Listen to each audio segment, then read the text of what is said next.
Welcome to Annie's kitchen and you are watching Annie's kitchen with Annie. ഇന്ന് ചെയ്യാൻ പോകുന്നത് non veg ആണ്. എല്ലാവരും പറയും എപ്പോഴും എന്നാന്ന് വെച്ചാൽ ആനീസ് കിച്ചൺ എന്ന് പറയുന്ന ഒരു എപ്പിസോഡ് ഓൺ ചെയ്ത് കഴിഞ്ഞാൽ കംപ്ലീറ്റ് ആയിട്ട് നോൺ വെജിറ്റേറിയൻ മാത്രമേ കാണിക്കാറുള്ളൂ, വെജിറ്റേറിയൻ ഒന്നും കാണിക്കാറില്ല എന്നുള്ള ബേസിക്കലി ഒരു പരാതി ഉണ്ട്. പക്ഷേ അത് ഞാൻ എപ്പോഴും പറയുന്ന പോലെ ഒരു ഹെൽപ്ലെസ് ആണ്. എന്നാന്ന് വെച്ചാൽ നോൺ വെജിറ്റേറിയനിലാണ് നമുക്ക് കൂടുതൽ ഡിഷസ് ഉണ്ടാക്കാൻ പറ്റുന്നത് എന്ന് ഞാൻ പറഞ്ഞാൽ പക്ഷെ അത് മൊത്തമായിട്ട് അംഗീകരിക്കാനും ഒക്കുകയല്ല. വെജിറ്റേറിയൻ ആയിരുന്നു എങ്കിൽ എന്ന് നമ്മൾ ആലോചിക്കുമ്പോൾ നമ്മൾ പരീക്ഷണങ്ങൾ കണ്ടുപിടിക്കും, അതും സത്യമാണ്. പക്ഷെ എന്നാ ചെയ്യാനല്ലേ, ഈ പറഞ്ഞ കൂട്ടം ഞാൻ ഏറ്റവും കൂടുതൽ പരീക്ഷിക്കുന്നത് നോൺ വെജിറ്റേറിയനിലാന്നു.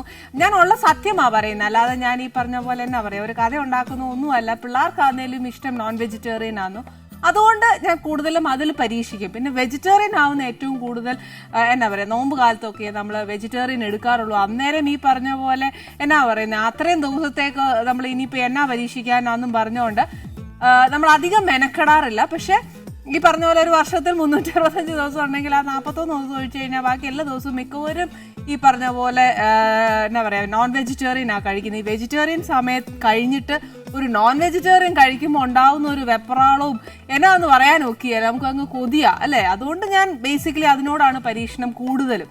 പിന്നെ എന്നാന്ന് വെച്ചാൽ പിള്ളേരുടെ സെക്ഷൻ ആയതുകൊണ്ട് ഏറ്റവും കൂടുതൽ പിള്ളേർക്ക് വേണ്ടിയുള്ള ഭക്ഷണമാണ് ഏറ്റവും കരുതുന്നത്. പിന്നെ ഈ പിള്ളേർക്ക് ബേസിക്കലി ഇഷ്ടം എന്നതിൽ ഒരു ഫ്രൈ ആ ഇഷ്ടം. അത് വെജിറ്റേറിയൻ ആയാലും ശരി നോൺ വെജിറ്റേറിയനിലായാലും ശരി. ഈ പറഞ്ഞ പോലെ ഫ്രൈ, ഫോർ എക്സാമ്പിൾ ഞാൻ പറയാം പനീർ ക്രിസ്പി ഫ്രൈ ഒക്കെ ഉണ്ടാക്കി കൊടുക്കുകയാണെങ്കിൽ പിള്ളേർക്ക് ഭയങ്കര ഇഷ്ടം വരും. പിന്നെ ആണെങ്കിൽ ചിക്കനിലാണെങ്കിൽ തട്ടുകടയിൽ നിന്ന് മേടിക്കുന്നതൊക്കെ ചിക്കൻ ഫ്രൈ അല്ലെങ്കിൽ ചിക്കൻ 65 എപ്പോഴും ഡ്രൈ ഐറ്റംസ് ആ പിള്ളേർക്ക് ഏറ്റവും കൂടുതൽ ഇഷ്ടം. മാത്രമല്ല അത് നമ്മൾ പഠിക്കുവാണെങ്കിൽ സ്റ്റാർട്ടേഴ്സ് ആയിട്ട് ഉപയോഗിക്കാനൊക്കെ ഒത്തിരി നല്ലതല്ലേ. അപ്പം നമ്മൾ ഈ പിള്ളേർ എന്നാ പറയുന്നത് എബ്രോഡ് പോയാലും അതേപോലെ കോസ്റ്റിലോ കൂട്ടി ചിക്കൻ ഫ്രൈ കഴിക്കാറുണ്ട്. ചിക്കൻ ഫ്രൈ എന്ന് പറയുമ്പോൾ നമുക്ക് പല രീതിയിൽ ഉണ്ടാക്കാനൊക്കെ. ഇന്ന് ഉണ്ടാക്കാൻ പോകുന്നത് എന്നാൽ നമ്മൾ ഇച്ചിരി എബ്രോഡുള്ള ഒരു കറി ഫ്രൈ ആണ് ഉണ്ടാക്കാൻ പോകുന്നത്. അത് പിള്ളേർക്കൊക്കെ ഏറ്റവും കൂടുതൽ ഇഷ്ടമാവും. പിന്നെ അന്നേരം നമ്മൾ എപ്പോഴും ഒരു തട്ടുകടയിൽ നിന്നൊക്കെ ഒരു ചിക്കൻ ഫ്രൈ മേടിച്ച് കഴിക്കുന്നതിലും കുറച്ചൊരു ഡിഫറെൻ്റ് ആയിട്ട് എന്നും നോക്കുകയല്ലെങ്കിലും എപ്പോഴും പറയുന്ന പോലെ once in a blue moon ഒക്കെ നമുക്ക് ഉണ്ടാക്കാവുന്നതേ ഉള്ളൂ. അതുകൊണ്ട് ഇന്ന് ഉണ്ടാക്കാൻ പോകുന്ന ചിക്കൻ ഫ്രൈയുടെ പേരാണ് പയനിയർ ചിക്കൻ ഫ്രൈ.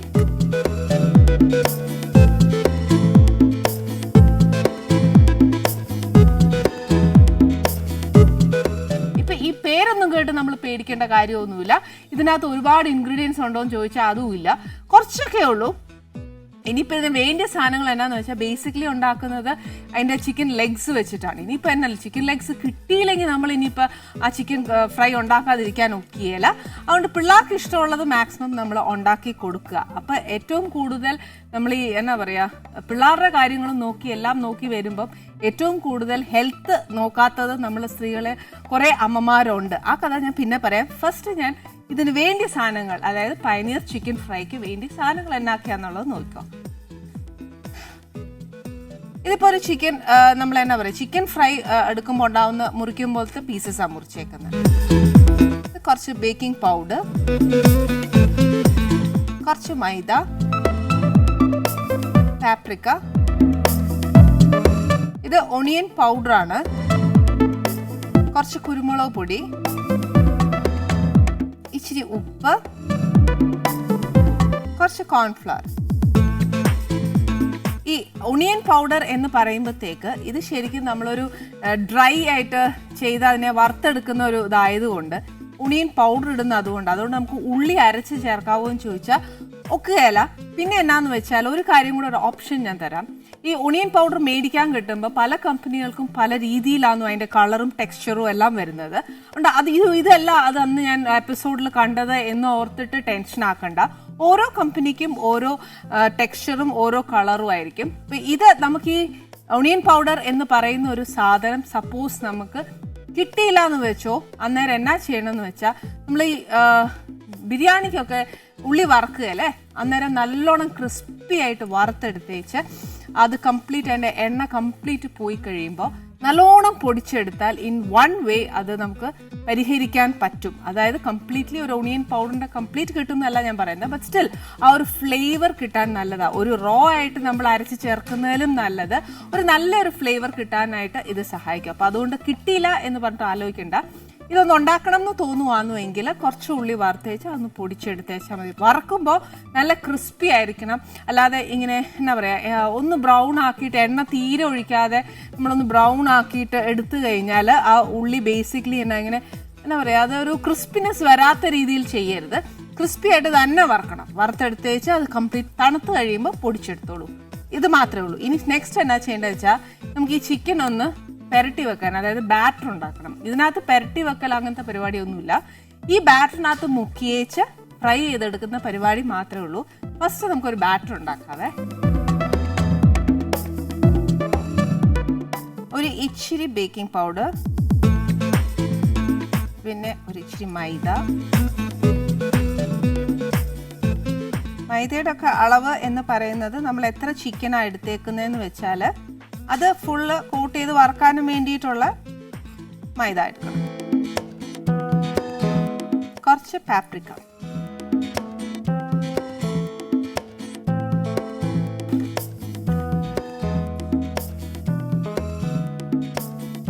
ഈ ഒണിയൻ പൗഡർ ഇടുമ്പം ആ ഉള്ളിയുടെ ഒരു ഫ്ലേവർ നമുക്ക് കിട്ടിയാൽ മതി. അതിൽ കൂടുതലൊന്നും വേണ്ട, ഒരുപാട് എടുത്തിടുകയും ചെയ്യല്ലേ. കുറച്ച് കുരുമുളക്, അന്നേച്ച ഒരു ഇച്ചിരി ഉപ്പ്. ഈ ഒണിയൻ പൗഡർ നമ്മൾ മേടിക്കുവാണെങ്കിലും ഉണ്ടല്ലോ അതിനകത്ത് ബേസിക്കലി അതിന് ഇച്ചിരി ഉപ്പുള്ള കൂട്ടത്തിലാണ്. അതുകൊണ്ട് അത് നോക്കിയേച്ച് വേണം നമ്മൾ ഈ ഉപ്പ് ചേർക്കാനായിട്ട്, അല്ലെന്നുണ്ടെങ്കിൽ ഒരു ഇച്ചിരി ഉപ്പ് കൂടിപ്പോവും. ഇനി ഇതിനെ, അതായത് ഒരു ബാറ്റർ എന്ന് പറഞ്ഞാൽ നമ്മൾ ഏത്തക്കാപ്പത്തിനൊക്കെ കലക്കുകയല്ലേ എന്ന് പറഞ്ഞ പോലെ ഇതൊന്ന് കലക്കും.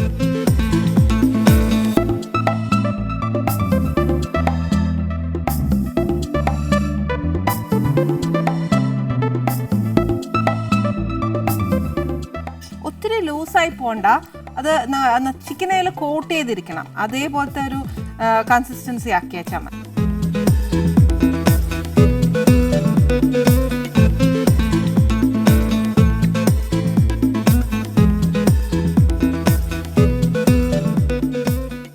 ഇപ്പം നമ്മൾ ബേക്കിംഗ് പൗഡർ ഇതിനകത്ത് ഇട്ടേക്കും അല്ലേ, അന്നേരം ഒരു ഇച്ചിരി നേരം, ഒരു 5 മിനിറ്റ്സോളം നമുക്കതൊന്ന് എന്നാ പറയുക ഇച്ചിരി പൊങ്ങാനായിട്ട് വെക്കണം. ആ സമയത്ത് ഈ പറയുന്ന പോലെ നിങ്ങൾക്ക് ഒരു സൈക്കോ ഫീലിംഗ്, അതായത് ചിക്കനകത്ത് ഒന്നുമില്ല, അയ്യോ ഇതെങ്ങനെയാണ് ഇതിനകത്ത് മുക്കി വറക്കുന്നത് എന്ന് തോന്നിയാൽ, ഫോർ എക്സാമ്പിൾ ഒരു കാര്യം ഞാൻ പറഞ്ഞുതരാം, ഓപ്ഷനിലാണ്, വേണമെങ്കിൽ ചെയ്താൽ മതി. ഇതിനകത്തോട്ട് നമ്മൾ ചേർത്തിരിക്കുന്ന സെയിം സാധനം പാപ്രിക്കയും ഉപ്പും കുറച്ച് കുരുമുളകും കൂടെ ഇട്ട് കുറച്ച് നേരം ഒന്ന് മാരിനേറ്റ് ചെയ്ത് വെച്ചേച്ച് ഈ ബാറ്ററിനകത്ത് മുക്കി വറുത്തേച്ചാൽ മതി. ബേസിക്കലി ഇത് പറയാൻ കാര്യം എന്താണെന്നറിയാവോ, എൻ്റെ അപ്പ എപ്പോഴും പറയും ഈ പറഞ്ഞ പോലെ ചിക്കനും മീനും ഇറച്ചിയോ ഇറച്ചിയും മീനും ഒക്കെ എന്നതാന്നേലും ഇച്ചിരി ഉപ്പ് വരും പുളിയും ഒക്കെ ഉണ്ടേ മാത്രമേ അത് തിന്നാൻ കൊള്ളത്തുള്ളൂ എന്ന് പറയുവേ. അന്നേരത്തേക്ക് അങ്ങനത്തെ സൈക്കോളജി ഉള്ളവർക്കാണ് ഞാൻ പറയുന്നത്. ഇത് ഇച്ചിരി പെരട്ടി വെച്ച് കഴിഞ്ഞാൽ അതൊന്ന് എന്നാ പറയുക ആ ചിക്കനേലെ മീറ്റിൽ കംപ്ലീറ്റ് ഒന്ന് പിടിക്കും. അപ്പോഴത്തേക്ക് നമുക്ക് കുറച്ചുകൂടെ ഒരു ഫ്ലേവർ കിട്ടും. അതല്ല നമ്മളിപ്പോൾ എബ്രോഡൊക്കെ പോയി കഴിക്കുമ്പോൾ ഈ ഒരു ബാറ്ററിൻ്റെ ടേസ്റ്റ് മാത്രം മതി എന്ന് ഫീൽ ചെയ്യുവാണെങ്കിൽ നമ്മൾ അത് ഇതിൽ മുക്കുക. ബാക്കി ഞാൻ കാണിച്ചു തരുന്ന പോലെ സെയിം ആയിട്ട് വറുക്കാം. പക്ഷേ ഈ റോ ആയിട്ട് നമ്മൾ ഈ ബാറ്ററിൽ മുക്കി വറുത്തെടുക്കുകയാണെന്നുവെങ്കിൽ നിറച്ച് എണ്ണ ഒഴിച്ച് വേണം നമ്മളത് വറുക്കാനായിട്ട്. അതല്ല ഇതെല്ലാം പെരട്ടി വെച്ചേച്ച് ഇച്ചിരി ഒന്ന് ആവി കയറ്റി എടുക്കുകയാണെന്നുവെങ്കിൽ ഈ ചിക്കനിൽ നിന്ന് തന്നെ ഇച്ചിരി വെള്ളം ഊറുവേ. ആ വെള്ളം വെച്ചിട്ട് ഈ ബാറ്റർ കലക്കി എടുത്തേച്ചാലും മതി. അപ്പോൾ കുറച്ചുകൂടെ ഒരു നല്ലൊരു ഫ്ലേവർ കിട്ടും. ഇപ്പം എന്നാ ചെയ്യേണ്ടതെന്ന് വെച്ചാൽ ഇതൊരു 5 മിനിറ്റ്സോളവും നമുക്ക് ഇത് വെച്ചേക്കണം. എന്നാന്ന് വെച്ചാൽ പറഞ്ഞില്ലേ ബേക്കിംഗ് പൗഡർ ഇട്ടുകൊണ്ട് അത് കുറച്ച് നേരം ഒന്ന് പൊങ്ങാനായിട്ട് ഇരുന്നതിന് ശേഷം മാത്രമേ നമുക്ക് ആ ചിക്കനിലേക്ക് ബാറ്റർ മുക്കി എടുക്കാനൊക്കെ ഉള്ളൂ. അപ്പോൾ ഈ സമയം കൊണ്ട് ഇനി പറഞ്ഞ പോലെ സൈക്കോ പ്രോബ്ലംസ്, അതായത് ചിക്കനിലൊന്നും ഇല്ല എന്ന് തോന്നുന്നവർക്ക് ഞാൻ അത് പാപ്രിക്കയും എന്നാ പറയുക കുരുമുളകും ഒക്കെ ഒന്ന് പെരട്ടി വെച്ചേച്ച് മൊത്തം എല്ലാം കൂടെ ഒരു 5 മിനിറ്റ് ഞാൻ പറഞ്ഞില്ല ബാറ്റർ നമ്മൾ കലക്കി വെച്ചു. നെക്സ്റ്റ് ഞാൻ പറഞ്ഞ പോലെ തന്നെ ആ പാപ്രിക്കയും ഉപ്പും കുരുമുളകും എല്ലാം ഒന്ന് ഞാൻ ഇതിനകത്ത് നമ്മൾ എന്തൊക്കെ സാധനം മൈദ ഒഴിച്ച് ബേക്കിംഗ് പൗഡർ ഒഴിച്ച് ബാക്കി എല്ലാ സാധനവും ഞാൻ ഇതിനകത്തും കൂടെ പെരട്ടി വെച്ചിട്ടുണ്ട്. അപ്പോൾ എന്നാന്നറിയോ കുറച്ചുകൂടെ ആ ഇറച്ചിയിലെല്ലാം ഒന്ന് പിടിക്കും. ഇനി അതല്ല ഇത് പോരാ എന്ന് തോന്നുവാന്നുവെങ്കിൽ ഈ പറഞ്ഞ പോലെ ഇത്രയും സാധനം പെരട്ടി വെച്ചേച്ച് ഒന്ന് ആവി കയറ്റി എടുത്തോളൂ. അപ്പോൾ ആകുമ്പോഴത്തേക്ക് കുറച്ചുകൂടെ ആ ഇറച്ചിയിലെല്ലാം ആ മീറ്റിലെല്ലാം അങ്ങ് പിടിക്കും. ഇനി ഇതും അല്ല എന്നുണ്ടെങ്കിൽ ഒരു കാര്യം ചെയ്യണം, ഇതേപോലെ പെരട്ടി വെച്ചേച്ച് തലേന്ന് ഫ്രിഡ്ജിൽ വെക്കുവാണെങ്കിൽ ഇച്ചിരി വരിഞ്ഞേച്ചൊക്കെ വെച്ചോ കേട്ടോ. അപ്പം നമ്മൾ മീൻ ഇങ്ങനെ വരയല്ലേ എന്ന് പറഞ്ഞ കൂട്ട് ഇറച്ചിക്കകത്തും കുറച്ച് ഇങ്ങനെ ഗ്യാഷസ് ഒക്കെ ഇട്ട് വെച്ച് കഴിഞ്ഞു കഴിഞ്ഞാൽ അതിൻ്റെ ഉള്ളിലേക്ക് ആ സ്പൈസസ് എല്ലാം ഇറങ്ങും. അപ്പം അതും ഓവർനൈറ്റ് വെക്കുമ്പോൾ കുറച്ചുകൂടെയൊക്കെ ഇറച്ചിയിൽ ആ മീറ്റിലെല്ലാം പിടിക്കും. ഇതൊന്നുമില്ല, ഓൾ ഓഫ് എ സഡൻ ചെയ്യണം, എന്നാൽ ഇറച്ചി പിടിക്കുകയും ചെയ്യണം എന്നൊക്കെ പറയുമ്പോഴാണ് ഞാൻ നേരത്തെ പറഞ്ഞ പോലെ ഇത്രയും പെരട്ടി വെച്ചാൽ ഒന്ന് ആവി കയറ്റി എടുക്കുക, അല്ലെങ്കിൽ ഒന്ന് വേവിച്ചോ എടുത്തിട്ട് ആ വേവിച്ചെടുക്കുമ്പോൾ ഊറുന്ന വെള്ളം വെച്ച് ഈ ബാറ്ററും കലക്കി വെച്ചാൽ കുറച്ചുകൂടെ നല്ല ടേസ്റ്റും കിട്ടും, എല്ലാം നടക്കും. പെട്ടെന്ന് ഒരു ഗസ്റ്റ് വരുവാന്നൊക്കെ പറയുമ്പോൾ അങ്ങനെ ചെയ്യാവുന്നതേ ഉള്ളൂ. ഇനി എന്നാന്ന് വെച്ചാൽ നമുക്ക് എണ്ണ ഒഴിക്കണം. എണ്ണ എന്ന് പറയുന്നത് വെജിറ്റബിൾ ഓയിൽ ഏതായാലും മതി.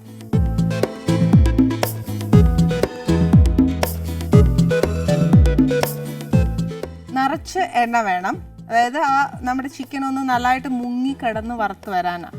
കാര്യം എന്നാന്നോ, ഇത് നിറച്ച് എണ്ണയെ കിടന്നാലേ ഫോൾ സൈഡഡ് ആയിട്ട് അതൊന്ന് വറുത്ത് കിട്ടത്തുള്ളൂ. വേഗം വേണം, ഇതിനകത്ത് അങ്ങനെ വെന്തിട്ടില്ലല്ലോ, നമ്മൾ ചുമ്മാ പെരട്ടി വെച്ചേക്കുമല്ലേ. അന്നേരം ഏറ്റവും കൂടുതൽ നമ്മൾ ഈ പറയുന്ന ഹൈ ഹീറ്റിലൊക്കെ ചിക്കൻ ഇട്ടാൽ പെട്ടെന്ന് വെന്ത് കിട്ടും എന്നാണ് പറയുന്നത്. പക്ഷെ എന്നാലും ഇത് നല്ലോണം ചൂടാവണം. ചൂടായി കഴിഞ്ഞിട്ട് നമുക്ക് ഇറച്ചി ഇടാം. പിന്നെ എന്നാ ചെയ്യേണ്ടത് വെച്ചാൽ, ഈ ഇറച്ചി ചെയ്യേണ്ട രീതി എങ്ങനെയാണെന്ന് വെച്ചാൽ, ഇത് പെരട്ടി വെച്ചേക്കുമല്ലേ, ഇതിന് ഫസ്റ്റ് നമ്മൾ കോൺഫ്ലവറിൽ നല്ലോണം കോട്ട് ചെയ്യണം. കോട്ട് ചെയ്തതിന് ശേഷം ഈ ബാറ്ററിനകത്ത് മുക്കി ഏത്തക്കാപ്പൊക്കെ വറുക്കുകയല്ലേ എന്ന് പറഞ്ഞ പോലെ ഫുൾ കോട്ടഡ് ആയിരിക്കണം. അന്നേച്ച് നല്ല ക്രിസ്പി ആയിട്ട് വറുത്തെടുക്കണം.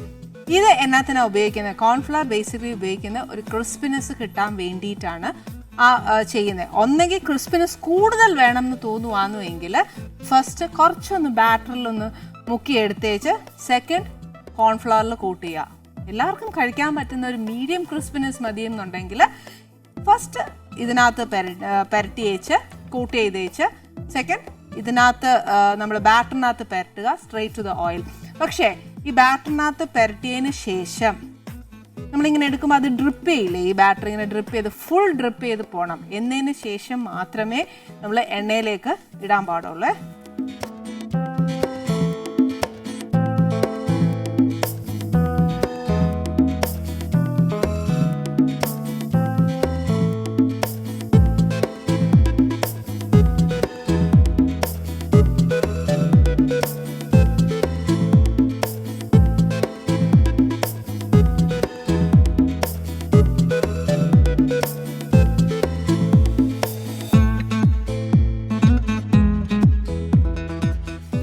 ഇനി ഇത് എന്നാ ചെയ്യേണ്ടതറിയോ, ഒരു ഇച്ചിരി നമ്മൾ എന്നാ പറയാ, വലിയ ഹൈ ഫ്ലെയിം അല്ല, ഹൈ പ്രഷർ അല്ല. അപ്പൊ എന്നാന്ന് വെച്ചാൽ കുഞ്ഞു ചീനച്ചട്ടിയാ, അന്നേരം ഒത്തിരി എന്നാ പറയാ വലിയ വലിയ കഷ്ണം കൊണ്ടിട്ട് ഹൈ ഫ്ലെയിമിൽ ഹൈ പ്രഷറിലൊന്നും ചെയ്യാനൊക്കത്തില്ല. It will take its own time. അപ്പൊ എന്നാ ചെയ്യണം, ഒരു കുഞ്ഞ് ബ്രേക്ക് പോയാലൊക്കെ അതല്ല, എത്രയും വറുത്ത് കഴിഞ്ഞിട്ട് ഇതിന്റെ കൂടെ കഴിക്കാനായിട്ട് ഒന്നെങ്കിൽ നമുക്ക് കോസ്ലോ ഉപയോഗിക്കാം, അല്ലെങ്കിൽ ഏതെങ്കിലും ഒരു ഡിപ്പിംഗ് സോസ്. ഇതൊന്നുമില്ലെങ്കിൽ നമ്മൾ മലയാളികൾ ഏറ്റവും കൂടുതൽ എടുക്കുന്ന ഒരു ടൊമാറ്റോ സോസാണ്. മെനക്കെടാൻ മേലാത്തോണ്ട് നമ്മൾ എല്ലാവരും ചെയ്യുന്ന ഏറ്റവും നല്ല കാര്യം ടൊമാറ്റോ സോസാണ്. പക്ഷേ ടൊമാറ്റോ സോസിൻ്റെ കൂടെ മയോണൈസിൻ്റെ കൂടെ കുറച്ച് ടൊമാറ്റോ സോസ് ഒന്ന് നല്ലോണം വിസ്ക് ചെയ്തിട്ട് ഇതിൻ്റെ കൂടെ ഉപയോഗിക്കുവാന്നുവെങ്കിൽ കുറച്ചുകൂടെ നല്ലൊരു എന്നാണ് പ്രത്യേക ഒരു ടേസ്റ്റ് ആട്ടോ ആ ഒരു ഡിപ്പിംഗ് സോസിന്. അങ്ങനെ ചെയ്യാം. മയോണൈസ് മാത്രം മതി എന്നുണ്ടെങ്കിൽ ഗാർലിക് മയോണൈസ് ആണ് ഏറ്റവും നല്ല, ഇതിന് നല്ലൊരു കോമ്പിനേഷൻ. ഇതൊന്നുമില്ലെങ്കിൽ ഈ പറഞ്ഞ പോലെ കുറച്ച് ടൊമാറ്റോ കെച്ചപ്പ് എടുക്കുക, കഴിക്കുക, പോവുക. അല്ലാതെ നിവൃത്തിയില്ല. കോസ്ലോ ഒക്കെ ഉണ്ടാക്കി അതിൻ്റെതായ രീതിയിൽ നമ്മൾ വെക്കുകയാണെങ്കിൽ, അതിൻ്റെതായ പ്രസൻറ്റേഷനിൽ കൊടുക്കുകയാണെങ്കിൽ ഏതൊരു ഡിഷും അതിൻ്റെ പ്രസൻറ്റേഷൻ പോലെ ഇരിക്കും അതിൻ്റെ കഴിക്കണോ വേണ്ടേ എന്നൊക്കെ തോന്നുന്നത്. ഇപ്പം അത് നമുക്ക് എന്തായാലും ഈ പറഞ്ഞാൽ ഇപ്പോഴൊന്നും പ്രസൻറ്റ് ചെയ്യാൻ ഒക്കത്തില്ല. ഇത്രയും വറക്കണം, അതിന് പ്രസൻറ്റേഷൻ ഉണ്ട്, അതെല്ലാം ചെയ്യണം, അതിൻ്റെ സോസ് ഉണ്ടാക്കണം, കുറച്ച് സമയം എടുക്കും. നമ്മളിവിടെ ഉണ്ടാക്കിയ ചിക്കൻ എന്ന് പറയുമ്പോൾ ഇപ്പോഴത്തെ യൂത്തിലൊക്കെ ഭയങ്കര ഇഷ്ടപ്പെടും, പിള്ളേർക്ക് പ്രത്യേകിച്ച്. ബിക്കോസ് നമ്മൾ എപ്പോഴും ഈ പറഞ്ഞ പോലെ ചിക്കൻ കറി, പനീർ കറി എന്നൊക്കെ പറഞ്ഞ് കൊടുക്കുന്നതിലും ഇങ്ങനെയൊക്കെ നമ്മൾ പ്രസന്റ് ചെയ്ത് കഴിഞ്ഞു കഴിഞ്ഞാൽ ആ പിള്ളേർ നമ്മൾ അങ്ങോട്ട് വിളിക്കണ്ട, പിള്ളേരെ കഴിക്കാൻ വാ എന്ന് പോലും പറയണ്ട. അതിന് മുന്നേ തന്നെ നമ്മുടെ അടുക്കളയിലെത്തി ഇത്രയും പ്രസന്റേഷൻ ചെയ്യാൻ പോലും സമ്മതിക്കില്ല. അതും മാത്രമല്ല, നമ്മൾ ഇന്ന് ഉണ്ടാക്കിയത് ഏറ്റവും എളുപ്പമുള്ളൊരു സാധനമാണ്. ഈ പറഞ്ഞ പോലെ ഒരുപാട് മെനക്കെട്ട കാര്യങ്ങളൊന്നുമല്ല. പിന്നെ മെനക്കെട്ട് ചെയ്യണം എന്ന് വിചാരിച്ചാൽ ഞാൻ പറഞ്ഞ ചില കാര്യങ്ങളൊക്കെ അതിനകത്ത് ഇൻക്ലൂഡ് ചെയ്താൽ മാത്രം മതി, അല്ലാതെ ഇതിനകത്ത് വേറെ ഒന്നും ചെയ്യണ്ട. പിന്നെ ഇന്നിവിടെ ഇത് ചെയ്യാനും കാരണം ഇതിനെ പിന്നിലൊരു കാര്യമുണ്ട്. എന്നാന്ന് വെച്ചാൽ നാനീസ് കിച്ചണിൽ വരാൻ പോകുന്ന ഗസ്റ്റ് കുറച്ച് യൂത്താണ്. യൂത്തിന്റെ കൂടെ ഒരു ഒരു നായരച്ചൻ എന്ന് പറഞ്ഞിട്ട് കുറച്ചൊരു മുതിർന്ന ഒരു മുതിർന്ന ഒരാളും കൂടെ വരുന്നുണ്ട്. അതിനകത്ത് ക്യാരക്ടറും കുറച്ച് അതേപോലെ കുറച്ച് മെച്ചോർഡ് ക്യാരക്ടറാണ് ചെയ്തേക്കുന്നത്. പുള്ളി ബേസിക്കലി മെച്ചോർഡാണ്. ഞാനങ്ങനെ സംസാരിച്ചപ്പോൾ അങ്ങനെ എനിക്ക് തോന്നി.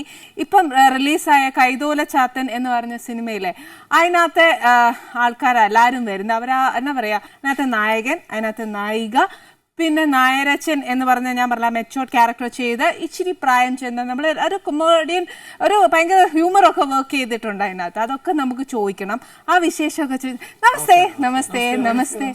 എല്ലാവരും മുഖത്ത് ഭയങ്കര ഹാപ്പി, സോ പ്ലസന്റ്. പടം ഇത്ര ഹിറ്റ് ആയതിന്റെ അല്ലേ? അതെ, ഞാനിപ്പോ ഒരു പ്രായം പുള്ളി വന്നില്ല. പുള്ളി ഞാനാണ് ആ ക്യാരക്ടർ ചെയ്തതോ? അതെ ചേച്ചി, ആ സിനിമയിലൊരു 10 വയസ്സുള്ള ക്യാരക്ടർ ആണെങ്കിലും ശരിക്കും അതിന്റെ പകുതിയുള്ളൂ. ഒരു 25 അത്രേ വിചാരിച്ചാൽ മതി. വിചാരിച്ചാൽ മതി. എത്ര വയസ്സായി എന്നോട് മാത്രം പറഞ്ഞാൽ മതി. വേണ്ട, അത് നമുക്ക് ഷോ കഴിഞ്ഞിട്ട്. പക്ഷേ ഷുഡ് അപ്രീഷിയേറ്റ് കേട്ടോ, നല്ലതായിട്ട് ചെയ്തിട്ടുണ്ട്. ഒരു ആർട്ടിസ്റ്റ് എന്ന നിലയ്ക്ക് അതിനകത്ത് ആ ഒരു ഡെഡിക്കേഷൻ, പാഷൻ, സിൻസിയാരിറ്റി എല്ലാം ഉണ്ട്. താങ്ക് യു ചേച്ചി.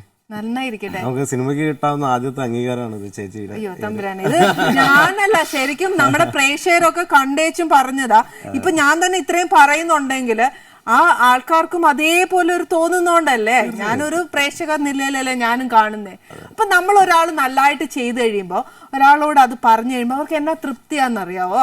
ഇപ്പൊ ഞാനൊരു ഭക്ഷണം ഉണ്ടാക്കുന്നു, നല്ലാന്ന് പറയുന്നത് കേൾക്കുമ്പോ നമുക്ക് സന്തോഷല്ലേ എന്ന് പറഞ്ഞ പോലെയേ ഉള്ളൂ. പിന്നെ നായകനും നായികയും എന്നാ ഉണ്ട് വിശേഷം? നല്ല വിശേഷം. പേര് പറയോ? ലെവിൻ. ഓക്കെ, എനിക്കൊരു അനിയനുണ്ട്, നെവിൻ എന്നാണ്. എല്ല് ഇത് എല്ല് അല്ലേ? അവൻ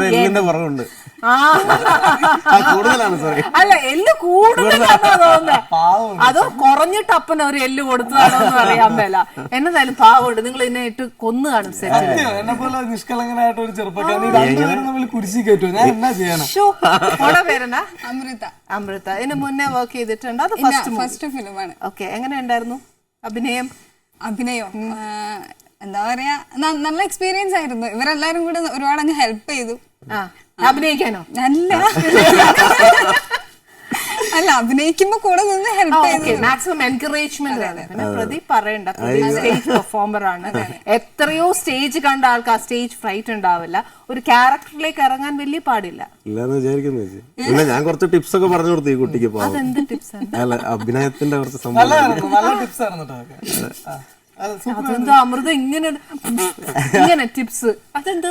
ഈ ശൃംഗാരം എക്സ്പ്രഷൻ അതൊക്കെ എക്സ്പ്രഷൻ വൈസ് ആണോ പറഞ്ഞു തന്നെ? അതായത് മൊത്തത്തിലൊരു ആൺകുട്ടികളുടെ മാനേഴ്സ് ആണ് മൊത്തം. പെണ്ണല്ലേ? അല്ല, അപ്പൊ ഞങ്ങളത് ഇങ്ങനെ അങ്ങനെ ആക്കണം ഇങ്ങനെ ആക്കണം എന്നൊക്കെ പറഞ്ഞു കൊടുത്തു. ഒരു പെണ്ണാക്കി എടുത്തു, ഒരു നാടൻ പെൺകുട്ടിയാക്കി. അതിനകത്ത് അതാണോ ക്യാരക്ടർ? അതെ അതെ, ഒരു പക്ക നാടൻ വില്ലേജ് ഗേൾ. അതെ അതെ, അങ്ങനെയായിരുന്നു. പക്ഷെ ഡയറക്ടർ ഉദ്ദേശിച്ചത്, പക്ഷെ അമൃത വന്നത് മുടിയൊക്കെ കളറൊക്കെ ശ്രീകുമാറില്ലേ, അതിന്റെ ഒരു ഫീമെയിൽ വേർഷൻ. അപ്പൊ അവിടെ തന്നെ ഡയറക്ടർ പറഞ്ഞു ഇതൊന്നും ഞങ്ങക്ക് വേണ്ട, മര്യാദക്കുള്ള ഒരു പെങ്കൊച്ചായിട്ട് വന്നാ മതി. ഭയങ്കര വിറ്റാണ് ചേച്ചി. എന്തായിരുന്നു വെച്ച് കഴിഞ്ഞാല് ഇവിടെ ഫോട്ടോ കണ്ടു കഴിഞ്ഞപ്പോ നാടൻ, നമ്മുടെ നാടൻ പശ്ചാത്തലം പടത്തിലുള്ള പോലത്തെ ക്യാരക്ടർ. അപ്പൊ ആള് സെലക്ട് ആയി, സംഭവം സൂപ്പർ ആയെന്ന് വെച്ചപ്പോ എന്ത് ഓക്കെ നൈസായിട്ട് ഹെയർ ഒക്കെ കളർ ചെയ്ത് ഹെയർ ഒക്കെ കട്ട് ചെയ്ത് വേറൊരാളായിട്ട് ഡയറക്ടറിന്റെ പുക പോയി. ഇല്ല, കാര്യമായിട്ട് ആള് മുടി കട്ട് ചെയ്ത് കളർ ചെയ്തു. ഡയറക്ടർ തകർന്നിട്ടുണ്ടാവും അല്ലെ, കണ്ട കുട്ടിയല്ല. അപ്പൊ നിങ്ങളെ ഏൽപ്പിച്ച് ഈ കുഞ്ഞിനെ എങ്ങനെയും ഒന്ന് മര്യാദയാക്കി താ എന്ന് പറഞ്ഞിട്ടുണ്ടാവും. അത് സത്യം. പക്ഷെ മോൾ അധികം ടോക്കറ്റീവ് അല്ല, റിസർവ്ഡാ? അല്ല, I take time to mingle with. ചുമ്മാതല്ലേ, നുണയാന്നുള്ള കാര്യം എഴുതി വെച്ചു. ഉറപ്പല്ലേ ഇതിന്റെ ആ ഒരു എക്സ്പ്രഷൻ?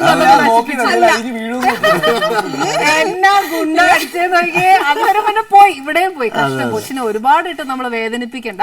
ഒരു കാര്യം ചെയ്യാം, നമുക്ക് വിശേഷം ഒരുപാടുണ്ട്. യൂത്ത് വരുമ്പോ സംസാരിക്കാൻ ഒരുപാട് കാണും, ബഹളം വെക്കാനുണ്ടാവും അല്ലേ? പക്ഷെ എനിക്ക് കഥയിൽ കുറെ കാര്യങ്ങൾ ചോദിക്കാനുണ്ട് കേട്ടോ. ഈ ചാത്തൻ എന്നൊക്കെ കേൾക്കുമ്പോ ബേസിക്കലി എല്ലാവരുടെ മനസ്സിനകത്ത് ഓരോ കോൺസെപ്റ്റ്. അതിനെപ്പറ്റി ഒന്ന് എനിക്ക് പറഞ്ഞു തരണേ, എന്താണ് സംഭവം? ഇത് ബേസിക്കലി ഒരു ഹ്യൂമർ വർക്ക് ഔട്ട് ചെയ്ത ഒരു ഹൊററും കൂടിയാണ്, കോമഡി ഫാന്റസി. അത് പക്ഷെ നമ്മൾ പറഞ്ഞില്ലേ, ആ ഒരു ചാത്തൻ എന്നൊക്കെ പെട്ടെന്ന് കേൾക്കുമ്പോ ഒരു എന്തോ ഒക്കെ നമ്മുടെ മനസ്സിൽ വരില്ലേ? അതൊക്കെ തന്നെ ആണോ?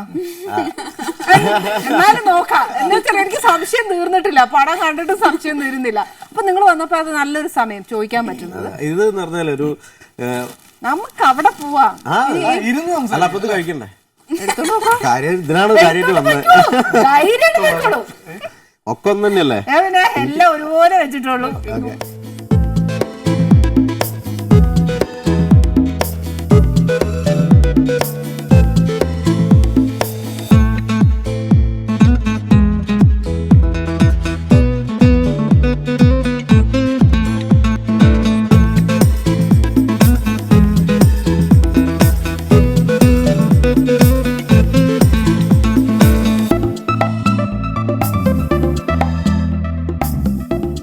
പാത്രം കൊണ്ട് നിറഞ്ഞു. അപ്പൊ ഇനി ജഗ് വെക്കാനൊന്നും സ്ഥലമല്ല, അല്ലെങ്കിൽ ഇവിടെ വെക്കാൻ സമ്മതിക്കില്ല. അങ്ങനെ ഒരു ഗുണമുണ്ട്.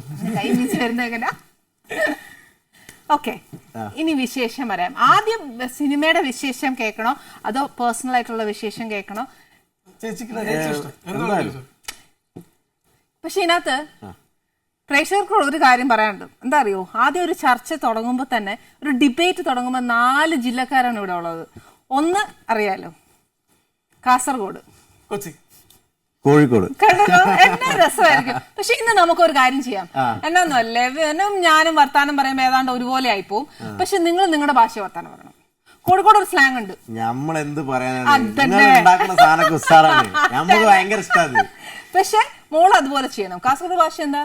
കാസർഗോഡ് ഭാഷ ഇപ്പം എല്ലാരും പറയാൻ പറഞ്ഞിട്ട് എനിക്കിപ്പോ വരുന്നില്ല സത്യമായിട്ടും.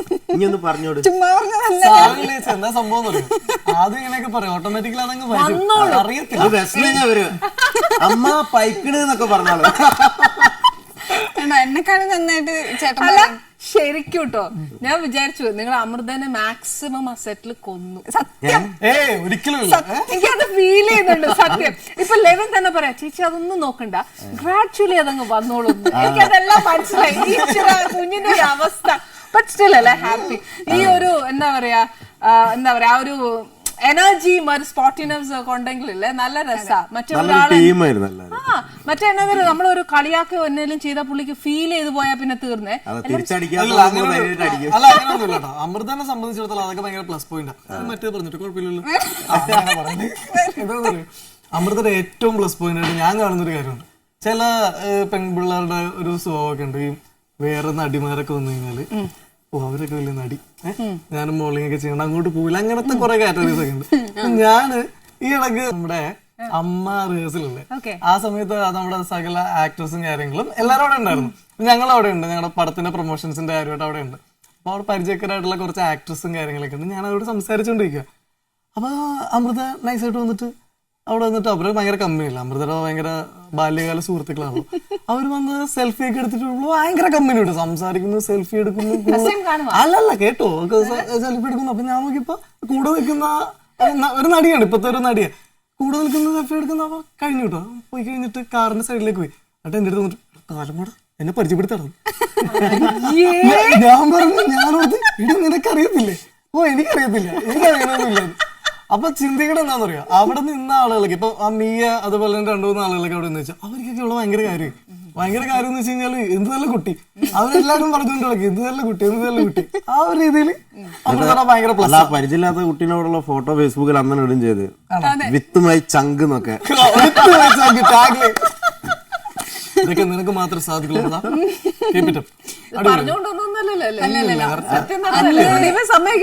ഷൂട്ട് കാണുന്ന കൊല്ലങ്കോടിലെ ചേട്ടന്മാരൊക്കെ ഇപ്പൊ ഫാൻസ് ക്ലബ് തുടങ്ങി. നമ്മൾ അത്രയും അവിടെ ഭയങ്കര ചൂടായിട്ട്, പാലക്കാടല്ലേ. അപ്പൊ ഞങ്ങളിത് ഷൂട്ട് ചെയ്യുന്ന സമയത്ത് ഏകദേശം 49 ഡിഗ്രി അത്രയും ചൂടുണ്ട്. ചൂടാ. അപ്പൊ ഒരു പാറപ്പുറത്ത് ഷൂട്ട്, വയലില് ഒരു തണൽ കിട്ടുന്ന ഒരു സ്ഥലമില്ല. അത്രയും ദിവസം അവിടെ കഷ്ടപ്പെട്ട് അഭിനയിച്ച് ഞങ്ങൾക്ക് ആർക്കും ഫാൻസ് ഒന്നുമില്ല. ഇപ്പൊ വലിയ ഫ്ലക്സ് ഒക്കെ അവിടുത്തെ എന്താ ചെയ്യേ. അപ്പൊ അമൃത ഭയങ്കര സോഷ്യലായിരുന്നു എല്ലാവരുമായിട്ട്. ഭയങ്കര ഈ പറഞ്ഞ പോലെ ജാടയൊന്നുമില്ല, ഒരു സെലിബ്രിറ്റി ആയത് സ്ഥിതിക്ക് അങ്ങനെ ഒന്നും. ഇപ്പൊ ഇലക്ഷൻ ഒന്നും അവിടുത്തെ വാർഡ് മെമ്പർ ആവുള്ളൂ. ഈ ശരിക്കും പറഞ്ഞാൽ കൈതോലെ ചാത്തൻ എന്നൊക്കെ പറയുമ്പോൾ നമുക്ക് ബേസിക്കലി അതൊരു നെഗറ്റീവ് ഫോഴ്സ് ആണോ ഒരു പോസിറ്റീവ് ഫോഴ്സ് ആണോ എന്നതാന്ന് പോലും ശരിക്കും എനിക്കൊന്ന് 75% അതൊരു നെഗറ്റീവ് ഫോഴ്സസ് ഒക്കെ ആയിട്ടാണ് കാണുന്നത്. എന്നാൽ ഹൊററും നമ്മൾ കേട്ടു. അല്ല, ഇതൊരു നെഗറ്റീവ് ശക്തികളുടെ അന്തകനായിട്ടാണ് ഈ കൈതോല ചാത്തൻ വരുന്നത്. ഓ, പോസിറ്റീവ് ആണ്, പോസിറ്റീവ് ക്യാരക്ടറാണ്. അതായത് കൈതോലയിൽ നിന്നും വന്ന ചാത്തൻ അല്ലെ. പല രീതിയിൽ നമുക്ക് അവിടെ ഉപയോഗിക്കാം. അങ്ങനെയല്ല, അതിൽ ഏറ്റവും സിമ്പിൾ ആയിട്ട് പറഞ്ഞു കഴിഞ്ഞാല് നമ്മൾ ഈ പണ്ടത്തെ ആളുകൾ പറയത്തില്ല, ഒടിയൻ, ചാത്തൻ, മർദ. അതുപോലെ ഇരുട്ട് ഗുളികൻ എന്ന് പറയുന്ന ഒരു കഥാപാത്രമുണ്ട്. കഥാപാത്രമല്ല, ഒരു ഒറിജിനൽ ഒരു സംഭവമാണ്. നമ്മൾ ഈ പണ്ട് മിക്സിലൊക്കെ കാണുന്ന പോലെ ഇരുട്ട് ഗുളികൻ എന്നുള്ളൊരു ചെകുത്താൻ ആ ഗ്രാമത്തിലുണ്ട്. 7 മണി കഴിഞ്ഞ ആളുകൾക്ക് പുറത്തിറങ്ങാൻ പറ്റാത്തൊരവസ്ഥയാണ്. അപ്പൊ ഇതിൽ നിന്നും രക്ഷപ്പെടുത്താൻ വരുന്ന ഒരു രക്ഷകനായിട്ടാണ് നമ്മുടെ മടിയൽക്കുട്ടി ചാത്തൻ. അതിനകത്ത് അത് മനസ്സിലായി. ചാത്തൻ ഒരു ഫ്രണ്ട്ലി, ആരെ ഉപദ്രവിക്കാൻ പാടില്ല. അതിൽ ചാത്തൻ ഉണ്ടാവുന്ന കുറെ എന്താ പറയാ അബദ്ധങ്ങളും കാര്യങ്ങളും. ഓക്കെ, അതാണ് പറഞ്ഞത്. ഇതൊരു പോസിറ്റീവ് ക്യാരക്ടർ, പക്ഷെ ഇതിനകത്ത് ഹൊററും ഉണ്ട്. അതിലെന്ത് ആ ഹൊറർ വരാൻ? ഹൊറർ ഇരുട്ടുകുളിയനാണല്ലോ, ചെകുത്താനാണ് ഇതില്. അതുകൊണ്ട് അതാണ് സംഭവം. ഇരുട്ടുകുളിയനും ചാത്തനും തമ്മിലുള്ള സംഭവങ്ങൾ വേറെ അതിന്റെ പേരലായിട്ട് പോകുന്നുണ്ട്. ഞങ്ങൾ കുറച്ച് നാട്ടുംപുറത്തെ കുറച്ച് കഥാപാത്രങ്ങളെ സംഭവങ്ങൾ വേറെ ഒരു അമർചിത്ര കഥ വായിക്കുന്ന പോലെ ഈ സിനിമ. പക്ഷെ ഇതിനകത്ത് പ്ലസ് പോയിന്റ് എന്നാന്നറിയാവോ, നമ്മുടെ ആ നാട്ടും പ്രദേശവും അതും ഒക്കെ ഒന്ന് ആസ്വദിക്കാൻ പറ്റിട്ടോ നല്ലോണം. ഈവൻ നമ്മുടെ ഈ സിറ്റിയിലൊന്നും അത്ര ഇല്ല, പക്ഷെ ആ പാലക്കാട് സൈഡൊക്കെ അത് ഏറ്റവും. അതെ അതെ, സിനിമയിൽ കണ്ടിട്ട് കുറെ നാളായി. ഞങ്ങൾ ഈ സിനിമ ഷെഡ്യൂള് ഇടയ്ക്ക് 2 ഷെഡ്യൂളൊക്കെ വന്ന സമയത്ത് ഒരു ഷെഡ്യൂള് ഷൂട്ട് ചെയ്ത സ്ഥലം നല്ല മൊട്ടക്കുന്നായിട്ട് കിടന്ന സ്ഥലങ്ങളായിരുന്നു. അപ്പൊ ഈ മൊട്ടക്കുന്നായി വരണ്ട് കിടക്കുന്ന സ്ഥലമാണ്. അപ്പോൾ ഒരു ഷെഡ്യൂൾ കഴിഞ്ഞ് അടുത്ത ഷെഡ്യൂൾ ഞങ്ങൾ ചെല്ലുമ്പോഴേക്കും മഴ പെയ്തിട്ട് ആ സ്ഥലം മൊത്തം മാറിപ്പോയി, മൊത്തം പച്ചപ്പായി, പട്ട് വിരിച്ച പരവതാനി പോലെ. ശരിക്കും അതിന്റെ ഒരു ബ്യൂട്ടി നമുക്ക് ആ ഫിലിമില് നല്ലോണം അറിയാം. നെല്ലിയാമ്പതിക്ക് അടുത്താണ് ഈ സ്ഥലം. ശരിയാ. ഓക്കെ, പിന്നെ ഇതിന്റെ ഒരു ബേസ്, ഒരു ത്രെഡ് എന്ന് പറയാം. കാണാത്തവർക്കെങ്കിലും ഒന്ന് ഒരു കഥ കേട്ടിട്ട് സിനിമ കാണാൻ പോകാന്നുള്ള പണ്ട് പോലെ നമുക്ക് കുഞ്ഞുനാള് പോലെയുള്ള ഒരു ചരിത്രം അത്. ആരെങ്കിലും സിനിമ കണ്ടു അല്ലെങ്കിൽ സിനിമ കണ്ടെന്ന് പറയുമ്പോ നമ്മൾ കാണാൻ പോകുന്നതിന് മുമ്പ് എന്താ കഥ എന്നൊക്കെ ചോദിക്കില്ലേ, അന്ന് പറയുന്ന പോലെ നമ്മുടെ പ്രേക്ഷകർ കുറെ പേര് കാണാനില്ലേ, അവർക്കൊരു ഒരു 1 ലൈൻ പറഞ്ഞു. ഒരു 1 ലൈൻ ഞാൻ വളരെ സിമ്പിൾ ആയിട്ട് ഞാൻ പറഞ്ഞുതരാം. നമ്മുടെ എന്റെ അടുത്ത് ഡയറക്ടർ പറഞ്ഞൊരു സംഭവം, അതായത് ബാലരമ വായിക്കൂ, ബാലരമ, ബാലഭൂമി, ഇതുപോലെ സംഭവങ്ങൾ. അതെ, ആരാ വായിക്കാത്ത? അപ്പൊ ഇതൊക്കെ വായിച്ചു കഴിയുമ്പോൾ നമ്മുടെ മൈൻഡിലൊരു സംഭവം വരും. നമ്മൾ എത്ര ഭയങ്കര എന്താ പറയാ ഡെവലപ്ഡ് ആയിട്ടുള്ള യുഗത്തിൽ ജീവിച്ചാലും ഇത് വായിക്കുമ്പോൾ നമ്മുടെ മനസ്സിലൊരു അല്ലെ ആ ഒരു സംഭവത്തിൽ പോയി കിടക്കും, ഒരു എറയിൽ പോയി കിടക്കും. ഇതുപോലെ ഉള്ളൊരു സാങ്കല്പികമായിട്ടുള്ള ഒരു ഗ്രാമമാണിത്. അവിടെ നമ്മളത് വായിക്കുന്ന പോലെ ഒരുപാട് ക്യാരക്ടേഴ്സ് ഉണ്ട്. വായിക്കുന്ന ഒരു പർട്ടിക്കുലർ സിറ്റുവേഷനിൽ വായ കൊണ്ടൊരു പിഴവ് സംഭവിച്ച്, ഒരു പൂജയിൽ ഒരു പിഴവ് സംഭവിച്ച് അവിടെ ഒരു ചെകുത്താൻ രൂപം കൊള്ളുന്നുണ്ട്, ഒറിജിനൽ ചെകുത്താൻ. വൈകുന്നേരം 7 മണി കഴിഞ്ഞാൽ അവിടെയുള്ള ആളുകൾക്ക് പുറത്തിറങ്ങാൻ പറ്റാത്തൊരവസ്ഥ വരുന്നുണ്ട്. ഇതല്ലാതെ ആ നാട്ടിൽ താമസിക്കുന്ന 2 കരക്കാരുണ്ട്, അമ്മണി മൂല, ചെകുത്താൻ മൂല എന്ന് പറയുന്ന 2 കരക്കാരുണ്ട്. ഇവർ തമ്മിൽ അടിയുണ്ട്. പിന്നെ ഇതിൽ എനിക്ക് ഏറ്റവും കൂടുതൽ ഇഷ്ടപ്പെട്ട സംഭവം ഇതിലെ ക്യാരക്ടേഴ്സാണ്. അമ്മണിമൂല എന്ന് പറഞ്ഞു കഴിയുമ്പോൾ അമ്മണിമൂലയിൽ ഒരു ടീം, ചെകുത്താമൂല ഒരു ടീമാണ്. അമ്മണിമൂലയിൽ പ്രകാശൻ എന്ന് പറഞ്ഞൊരു ക്യാരക്ടറാണ് ഞാൻ ചെയ്തത്. ഒരു 27 വയസ്സ് പ്രായമുള്ള ഒരു ചെക്കൻ. ഇവന്റെ കൂട്ടുകാരന്മാരെന്ന് പറഞ്ഞു കഴിഞ്ഞാല് ഒന്ന് മാമുക്കോയ, സുനിമോനാണ്, സുനിമോൻ എന്നാണ് ചെയ്തേക്കണ. പിന്നെ അത് കഴിഞ്ഞ് ജയൻ ചേർത്തല ചെയ്തിട്ടുണ്ട്, പിന്നെ കലാഭവൻ ഷാജോൻ, പിന്നെ നായരച്ചന്റെ ഇദ്ദേഹം. പ്രായത്തിൽ ഒരു തരത്തിലുള്ള വയസ്സില്ല, അതായത് ഒരു അവിയൽ ഫ്രണ്ട്സ് ആണ്. അപ്പൊ ഇവര് തമ്മിൽ വിളിക്കുന്ന എടോ പോടോ വാടോ എടാന്നൊക്കെയുള്ള വിളിയാണ് ആ ഒരു രീതിയിൽ. അപ്പൊ അതുപോലെ ഭയങ്കരമായിട്ട് കുറെ അമ്മളി സംഭവിക്കുന്നുണ്ട്, ഒരുപാട് കോമഡി കാര്യങ്ങൾ, കോമിക് ഉണ്ടാകുന്നുണ്ട്. അപ്പൊ പടം കാണുമ്പോൾ ഓട്ടോമാറ്റിക്കലി നമ്മൾ ആ ഒരു മൂഡിലേക്ക് വീണോളും. അപ്പൊ ആ ഒരു രീതിയിലേ പോയിട്ടുണ്ട്. അത് ഏതായാലും 2 മണിക്കൂർ ചിരിച്ച് സന്തോഷിച്ച് കാണാൻ പറ്റുന്ന ഒരു പടമാണെന്ന് പ്രതീക്ഷിക്കുന്നു. മോളുടെ ക്യാരക്ടർ? എന്റെ ക്യാരക്ടറിന്റെ പേര് സംഗീത എന്നാണ്. ഇതേപോലെ 2 എന്താ പറയാ കരക്കാരെന്ന് പറഞ്ഞില്ലേ, അതില് ഒരു കരയുടെ ലീഡ് ചെയ്യുന്ന അദ്ദേഹത്തിന്റെ സിസ്റ്റർ ആയിട്ടാണ്. നമ്മുടെ കിരൺ രാജ് അദ്ദേഹത്തിന്റെ സിസ്റ്റർ ആയിട്ട്, അതായത് ഇദ്ദേഹത്തിന്റെ പേരായിട്ട്. പിന്നെ എന്റെ ബാനർ എന്തായിരുന്നു മോനെ? പൊളോട്ടോ ഫിലിംസിന്റെ ബാനറിൽ ശശിധരൻ ചെറിയത്തുന്ന അദ്ദേഹമാണ് പ്രൊഡ്യൂസ് ചെയ്തിരിക്കുന്നത്. സുമേഷ് രാമകൃഷ്ണനാണ് പടം സംവിധാനം ചെയ്തിരിക്കുന്നത്. അദ്ദേഹം കുറച്ച് ആഡ്സും കാര്യങ്ങളൊക്കെ മുന്നേ ചെയ്തിട്ടുണ്ട്.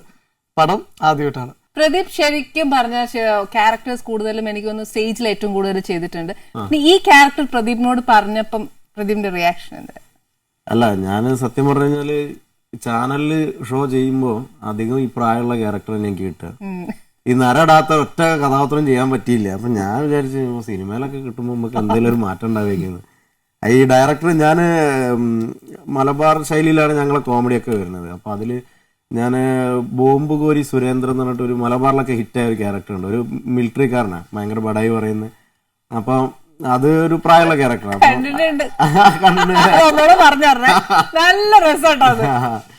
അപ്പൊ ആ ക്യാരക്ടർ കണ്ടിട്ടാണ് ഡയറക്ടർ എന്നെ വിളിച്ചത്, ആ ഒരു സംഭവം.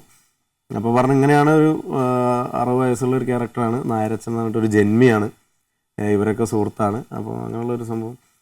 പിന്നെ പ്രായം കുറവുള്ളത് കൊണ്ട് ഞാൻ ആദ്യം ചെയ്യണമെന്ന് വിചാരിച്ചു. പിന്നെ വെല്ലുവിളി ഏറ്റെടുക്കുക എന്നുള്ളതാണ്. അല്ല പക്ഷെ അത് നല്ലൊരു ഭയങ്കര സക്സസ് ആയിട്ട് അത് ചെയ്തിട്ടുണ്ട്. ഒരു ഭയങ്കര ഒരു എന്താ പറയാ ഭയങ്കര മെച്ചോർഡ് ഒരു ക്യാരക്ടർ. പ്രദീപേട്ടാന്ന് വിളിക്കാൻ തോന്നില്ല. സീരിയസ്ലി ആ പടത്തിന്റെ ഷൂട്ടിന്റെ അന്ന് മുതൽ ഇന്ന് വരെ ഞാൻ എന്താ വിളിച്ചത്, എനിക്ക് ആ വിളി വരത്തില്ല. പ്രദീപേട്ടൻ ഞാൻ നായരാച്ചെന്ന് ആ വിളിക്കത്തില്ല, വിളി മാറ്റി കേട്ടോ. ആ വിളി മാറ്റില്ല. നിങ്ങൾക്ക് എങ്ങനെയാ ഫസ്റ്റ് ടൈം ഇതില് ചാൻസ് വരുന്നത്, വിളിക്കുന്ന എങ്ങനെയാ?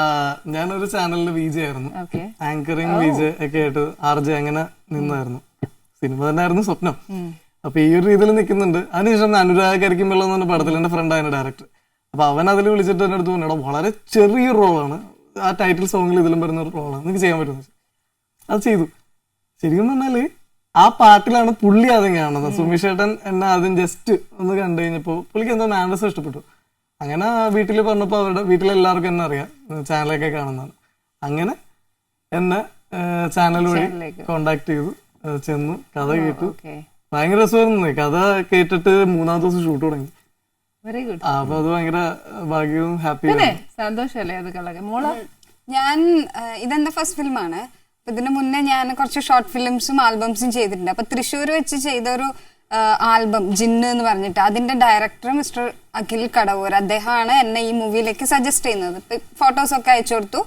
അങ്ങനെ ഫോട്ടോസ് കണ്ടിട്ടാണ് ശരിക്കും എന്നെ വിളിക്കുന്നത്. എന്നിട്ട് ഇപ്പം 2 ദിവസത്തിനുള്ളിലാണ് ഷൂട്ട് തുടങ്ങുന്നതെന്ന് പറഞ്ഞു. അപ്പം കഥ പറഞ്ഞു തരലും കാര്യങ്ങളൊക്കെ ഫോണിലൂടെ ആയിരുന്നു.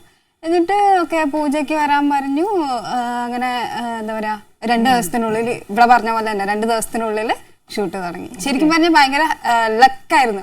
പെട്ടെന്ന് കിട്ടിയ ഒരു എന്താ പറയാ ഒരു ഓപ്പർച്യൂണിറ്റി, ഭാഗ്യം. ഓക്കെ. ലെവിന് എന്തായാലും ക്യാമറ ഫേസിംഗിൽ ടെൻഷനൊന്നുമില്ല.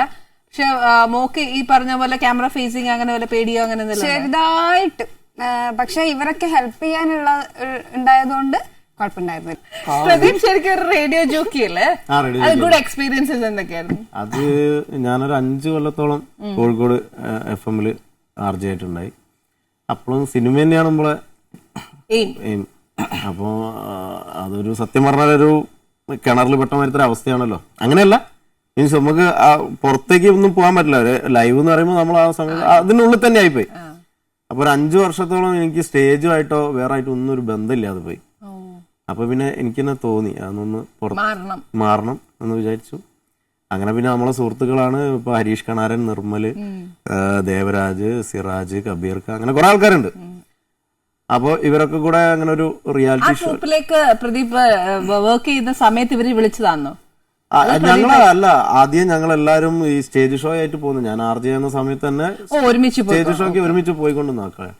അപ്പം ഇങ്ങനെ ഒരു സംഭവം വന്നിട്ടുണ്ട്, ചാനലിൽ ഒരു പ്രോഗ്രാമാണ്, നമുക്ക് പോയി ചെയ്യാന്ന് പറഞ്ഞു. പിന്നെ എല്ലാരും കോഴിക്കോടാണ്, അപ്പൊ കോഴിക്കോട് ഭാഷയിൽ ഉള്ള കുറച്ച് സംഭവങ്ങൾ കണ്ട് ചെയ്ത് അത് ആൾക്കാരെ ഏറ്റെടുത്തു. പക്ഷെ അത് നല്ല കേട്ടോ, ഒന്ന് പറയോ മിലിറ്ററിക്കാരനെ ബോംബ് കോരിച്ചു. അതായത് ഞാനിങ്ങനെ മനേഷേന്റെ വീട്ടിലിങ്ങനെ കുത്തിരിക്കാം. അപ്പൊ ഞാനൊന്നടിക്കണ്, മൂപ്പരൊന്നടിക്കണ്, ചിക്കൻ പൊരിച്ചുണ്ട്, മൂപ്പര കുട്ടികൾ അവിടെ കളിക്കുന്നുണ്ട്, ഭാര്യ അവിടെ ഇരിക്കുന്നുണ്ട്. ഞങ്ങൾ ഇങ്ങനെ അടിച്ചോണ്ട് നിൽക്കണ സമയത്ത് പെട്ടെന്ന് ഒറ്റ പോക്ക ചാരവിമാനം. ഇത് പോയിന്ന് മാത്രല്ല, ഒറ്റ ഇടലാണ് താഴത്തേക്ക് ബോംബ്. മനേഷേട്ടനാകെ അങ്ങനെ പേടിച്ച് കിള്ള പറിച്ച് നിൽക്കുക. ഞാൻ പറഞ്ഞു നിങ്ങളൊന്നും ബേജാറാവണ്ട, ആ ടേബിൾ പിരി അവിടെ പിടിച്ചോളി പറഞ്ഞു. മൂപ്പർ അപ്പുറത്തും പിടിച്ച് ഞാൻ ഇപ്പുറത്തും പിടിച്ച് ബോംബ് താഴേക്ക് വരലും ഒറ്റ കോരല് ചുട്ടി കൂട്ടി ഒറ്റയാറാണ് പാകിസ്ഥാനിലേക്ക്. അവിടെ കിടന്ന് പൊട്ടി 25 ആൾക്കാർ അപ്പൊ തന്നെ മരിച്ചു. അപ്പൊ തന്നെ എനിക്ക് ടൈറ്റ് പേരും വീണല്ലോ, ബോംബ് കോരി സുരേന്ദ്രൻ. അപ്പൊ അതിന് കൗണ്ടർ അടിക്കുന്നുണ്ട്, ഇവിടെ നിങ്ങൾക്ക് ചാണകോരി സുരേന്ദ്രൻ അങ്ങനെ എന്താണല്ലോ. നല്ല കേട്ടോ, അത് ഭയങ്കര ഹിറ്റ് ആട്ടോ സാധനം. നിങ്ങൾ ശരിക്കും ഓൺ ദി സ്പോട്ട് ചെയ്യുന്ന നേരത്തെ ഈ കോമഡി ഇങ്ങനെ ആയിരിക്കും? അല്ല, അത് ലൈവ് ആയിരുന്നു, ആ സ്കിറ്റ് ലൈവ് ആയിരുന്നു. പിന്നെ വെച്ചാല് ഞങ്ങൾ പറഞ്ഞല്ലോ എല്ലാരും ഒരുമിച്ച് ഷോ ചെയ്ത് പരിചയമുള്ള ആൾക്കാരാ. അപ്പം ഒരാൾ എന്താ പറയണ അതിന് മറുപടി മറ്റൊക്കെ പറയാൻ അല്ല, അത് അപ്പൊ സ്പോട്ടിൽ എന്തെങ്കിലും വരുമ്പോ ഒരു കയ്യും കാലത്ത് അടിക്കലാണ് അത്. പക്ഷെ നല്ല കേട്ടോ അല്ലേ, ഓൺ ദി സ്പോട്ട് ഇത്രയൊക്കെ ദൈവാനുഗ്രഹം എന്നാ പറയുന്നത്. ശരിക്കും അത് എക്സ്പീരിയൻസ് കൊണ്ട് സംഭവിച്ചു പോയതാണ്. ഈശ്വരാനുഗ്രഹം. അല്ലെങ്കിൽ ഓൺ ദി സ്പോട്ട് ഇത്രയും ഇംപ്രവൈസ് ചെയ്ത് ആ ഹ്യൂമർ ഔട്ട്പുട്ട് വരണ്ടേ, അല്ലെങ്കിൽ നമ്മള് ചീറ്റി പോവുകയല്ലേ. അങ്ങനെ എന്തെങ്കിലും ചീറ്റി പോയിട്ടുണ്ട് എവിടെയെങ്കിലും? അന്ന് ഓർമ്മിപ്പിക്കല്ലേ. തമിഴ് ഇപ്പൊ ഒരു പടം ചെയ്തു. അത് പടം ചെയ്തു, അമുദ എന്നാണ് പടത്തിന്റെ പേര്. അമൃത് ശരിയാണ്, എനിക്ക് പോലും പോയില്ല. അപ്പൊ അമുദ എന്ന പടത്തിന്റെ പേര് നമ്മുടെ മണിരത്നത്തിന്റെ കണ്ണത്തിൽ മുത്തോട്ടാൽ എന്ന് പറഞ്ഞ പടത്തിലെ ക്യാരക്ടർ നെയിം ഇൻസ്പയർ ചെയ്തിട്ടുള്ള ഒരു മ്യൂസിക്കൽ ത്രില്ലറാണ്, നോൺ ലീനിയർ മൂവിയാണ്. PS അർജുൻ എന്ന് പറഞ്ഞ അദ്ദേഹമാണ് ഫിലിം ക്രിട്ടിക് ആണ് അദ്ദേഹം. അപ്പൊ അതിൽ ലീഡ് ആയിട്ട് ചെയ്യാനുള്ള ഒരു ഇല്ല, അത് കഴിഞ്ഞ ഒരു 10-20 ദിവസം മുമ്പ് ഷൂട്ട് കഴിഞ്ഞേ ഉള്ളൂ. ബാക്കി കാര്യങ്ങളൊക്കെ ചെയ്യുന്നു, ഡബിങ്ങും കാര്യങ്ങളും. 11 തന്നെയാണ് ഡബ് ചെയ്യുന്നത്. ഹീറോസ് അവരവരുടെ സൗണ്ടാ കൊടുക്കുന്ന മോളോ? അല്ല, എന്റെ വോയിസിന് മെച്ചൂരിറ്റി ഇല്ല എന്ന് പറഞ്ഞിട്ട് ഡയറക്ടറിനെ പുറത്താക്കി. പ്രദീപിന് ശരിക്കും ഒരു പ്ലസ് പോയിന്റ് ഉണ്ട്, എപ്പോഴും ശ്രദ്ധിച്ചത് സ്റ്റേജ് പെർഫോമൻസ് ഒരുപാട് ചെയ്താന്ന് തോന്നുന്നു. മറ്റേ ലാൽ സാറിന്റെ ഡയലോഗ്സ് വെച്ചിട്ടൊക്കെ ഒരു പാട്ട് പാട് ചെയ്യുന്നില്ലേ? അത് ഞാന് ഈ സിനിമ ഡയലോഗ് വെച്ചിട്ട് ഒരു നാടൻ പാട്ട് അത് ചാനൽ ഷോയ്ക്ക് വേണ്ടി ചെയ്തായിരുന്നു. അത് എന്തോ തന്നാനേ താനേ തന തന്നാനോ താന തന്നാനേ താനേ തന തന്നാനോ താന ഓർമ്മയുണ്ടോ ഈ മുഖം ഓർമ്മ കാണില്ലെന്നറിയാം ഹിന്ദുസ്ഥാനി സംഗീതം പഠിക്കണമെന്ന മോഹവുമായി ചെന്നെത്തിയതോ പഴയൊരു സിംഹത്തിന്റെ മടയിലും തന്നാനേ താനേ തന തന്നാനോ താന തന്നാനേ താനേ തന തന്നാനോ താന. പണ്ട് പാലക്കാട് വിക്ടോറിയ കോളേജിന്റെ നട തൊട്ട് കോട്ട മൈതാനം വരെ ഓടിച്ചിട്ടു ഞാൻ തല്ലിട്ടുണ്ട്. നേരാ തിരുമേനി ഈ പച്ചൻ പള്ളിക്കൂടത്തിൽ പോയിട്ടില്ല തന്നാനേ താനേ. അങ്ങനെ ഒരു പാട്ട്. ശരിക്കും ഈ ഒരു വെറൈറ്റി ഒക്കെ എങ്ങനെയാ പ്രദീപ കണ്ടുപിടിക്കുന്നത്? അത് നമുക്ക് സ്റ്റേജ് എന്ന് പറയുന്നത് എപ്പോഴും പുതിയ പുതിയ സാധനങ്ങൾ വേണമല്ലോ ചേച്ചി. കാരണം ഇപ്പൊ നമ്മള് ഒരു പാട്ടാണെങ്കിൽ ആരെങ്കിലും പാടി വെച്ച പാട്ട് നമുക്ക് പാടിയാൽ മതി. ഈ കോമഡി ഷോ ഇങ്ങനത്തെ നമ്മളെ ഈ ഒരു പ്രോഗ്രാം എന്ന് പറയുമ്പോൾ എപ്പോഴും ഒരിക്കൽ പറഞ്ഞ കോമഡി പിന്നെ പറഞ്ഞാൽ അത് ഏൽക്കൂല.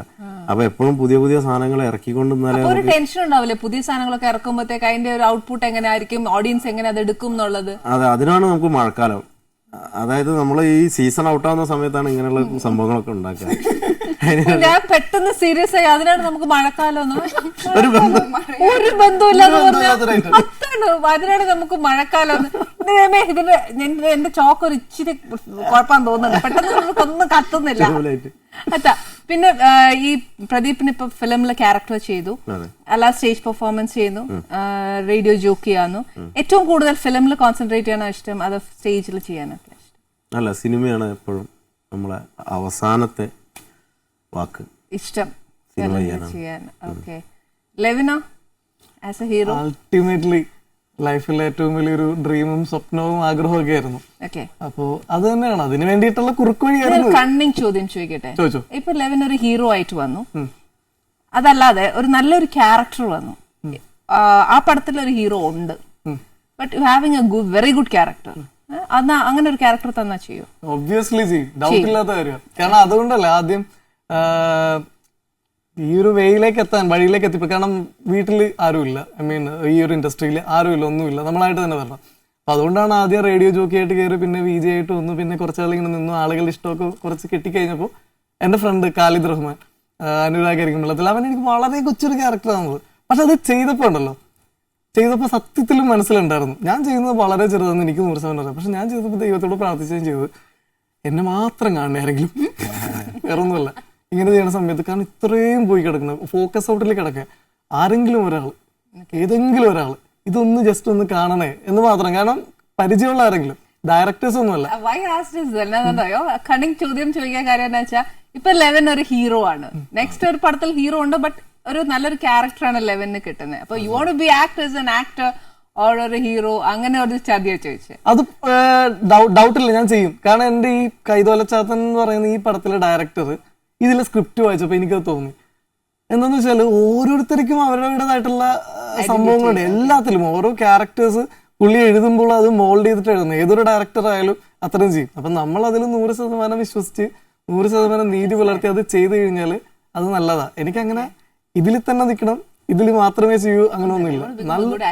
നല്ലൊരു സാധനം, നല്ലൊരു ആക്ടർ, നടൻ, ആ ഒരു ഇത് മാത്രമേ ഉള്ളൂ. ഈ നായരച്ചനെ കണ്ടിട്ട് ആരെങ്കിലും ഇങ്ങനെ അപ്രീഷിയേറ്റ് ചെയ്തോ? വേറെ നായരച്ചനെ കണ്ടിട്ട് കുറെ ആൾക്കാർ, പ്രത്യേകിച്ച് കോഴിക്കോട് ഭാഷ ആയതുകൊണ്ട് മലബാർ നിന്നാണ് കൂടുതൽ ആൾക്കാർ ഇതിനെക്കുറിച്ച്. നായരച്ചന്റെ ഒരു വർത്താനം പറയാവോ? പറഞ്ഞാ മതി. അല്ലടാ, ഒരു ചേത്താനെ പിടിക്കാൻ നമ്മൾ ഇത്രയും പൈസ ചെലവാക്കി ഇങ്ങോട്ട് പോകുന്നത് നല്ലതായിട്ടാണ് ട്രailerലും ഈ ഒരു ഇതുണ്ട്. അല്ല ഈ ഡയലോഗ് ശരിക്കും പണ്ട് അമ്പിളിച്ചേട്ടൻ ചെയ്യില്ലേ ഇങ്ങനെ ഇത്രയും ഒരു സാധനം ഇത്രയും കാശൊക്കെ ചെലവാക്കി നമ്മൾ ഇത് ചെയ്യണോ എന്നൊക്കെ ഉള്ളൊരു മുടിഞ്ഞ ബിൽഡപ്പാണ്. നായർച്ചൻ എന്ന് പറഞ്ഞു കഴിഞ്ഞാൽ ആ നാട്ടില് കുറെ കാര്യങ്ങളൊക്കെ ഒത്തുതീർപ്പാക്കേണ്ട അല്ലെങ്കിൽ കാര്യങ്ങൾ തീരുമാനിക്കേണ്ട ഒരാളാ. ഭീകര ബിൽഡപ്പ് ഒക്കെ അടിച്ചിട്ടാണ് ഈ നായരപ്പന്റെ അച്ഛൻ്റെ അടുത്ത് ചെല്ലണം. ചെന്ന് കഴിയുമ്പോൾ ഇതാണ് അവസ്ഥ. ഒരുപാട് സ്വത്തൊക്കെ ഉള്ള ആളാണ്, പക്ഷെ കുറച്ച് മൊയന്തുമാണ്. പൈസക്കാരനായ മൊയന്ത്. എന്നെ പൈസക്കാരനായ മൊയന്ത് മൊയിന്ത്, അതായത് പിശുക്കൻ അല്ല, വലിയൊരു വിവരമൊന്നും ഇല്ലാത്ത ഒരാളെന്താ പറയാ, മണ്ടു മണ്ടു. ആ അതന്നെ, മണ്ടൻ. മണ്ടൻ. ഇപ്പൊ മനസ്സിലായി. ഓക്കെ, പക്ഷെ അത് നല്ല അല്ലേ ആ വർത്താനവും ആ സ്ലാങ് തന്നെ ഉപയോഗിച്ചത് കോഴിക്കോടിന്റെ. അയ്യോ ഞാൻ കൊറേ നേരം അല്ലേ വർത്താനം പറയുന്നു. ആഹാരം തന്നില്ലല്ലേ? ഇപ്പൊ ഇത് കഴിച്ചോളൂ. ഇത് കഴിക്കാം.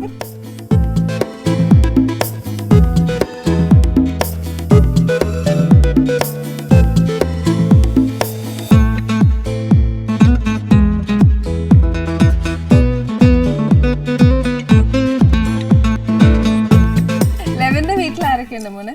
നമ്മുടെ വീട്ടില് മമ്മിയുണ്ട്, സിബ്ലിംഗ്, ഡാഡയുണ്ട്, അനിയനുണ്ട്. അനിയനിപ്പോ BCA കഴിഞ്ഞു. അവൻ ടെക്കി ആ ഒരു മൈൻഡാണ്. അപ്പൊ അങ്ങനെ പോയിക്കൊണ്ടിരിക്കുക. ഓക്കെ, ചേട്ടനുമായിട്ട് നോ കമ്പാരിസൺ. ഉണ്ട്. എന്റെ ഏറ്റവും വലിയ ക്രിട്ടിക്കാണ് കുറ്റോ. അവൻ നല്ലത് പറഞ്ഞാല് കാണോ അൾട്ടിമേറ്റ്ലി ഞാൻ അവനോടെ ചോദിക്കുള്ളൂ. കാരണം ബാക്കി എല്ലാവരൊക്കെ നമ്മളോടുള്ള ഇഷ്ടം കൊണ്ടും ഇതങ്ങനെയില്ല. ഇത് കൊള്ളില്ലെങ്കിൽ കൊണ്ടിക്കളാം എന്ന് പറയും. കാരണം അത്രയും പറഞ്ഞു കഴിഞ്ഞാൽ നമുക്കത് മനസ്സിലാവും. വീട്ടില് ഞാനും അമ്മയും മാത്രമേ ഉള്ളൂ.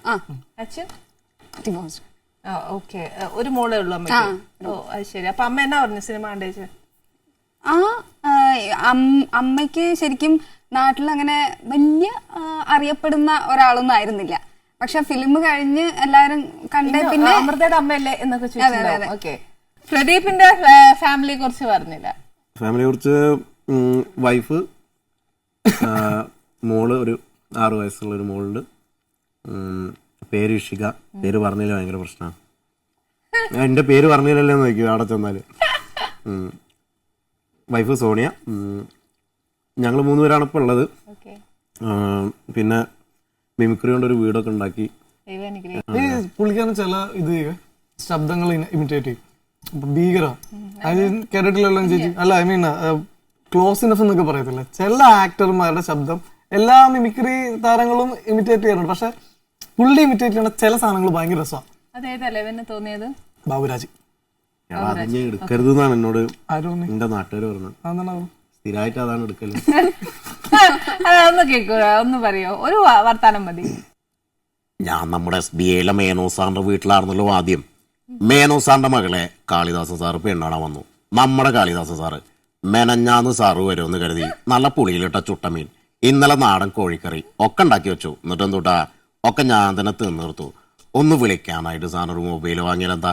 അല്ലേലും കുടിയന്മാർക്ക് ഇവിടെ ചോദിക്കാനും പറയാൻ ആരുമില്ലല്ലോ. ശശിയേട്ടാ 2 രാധാസ്.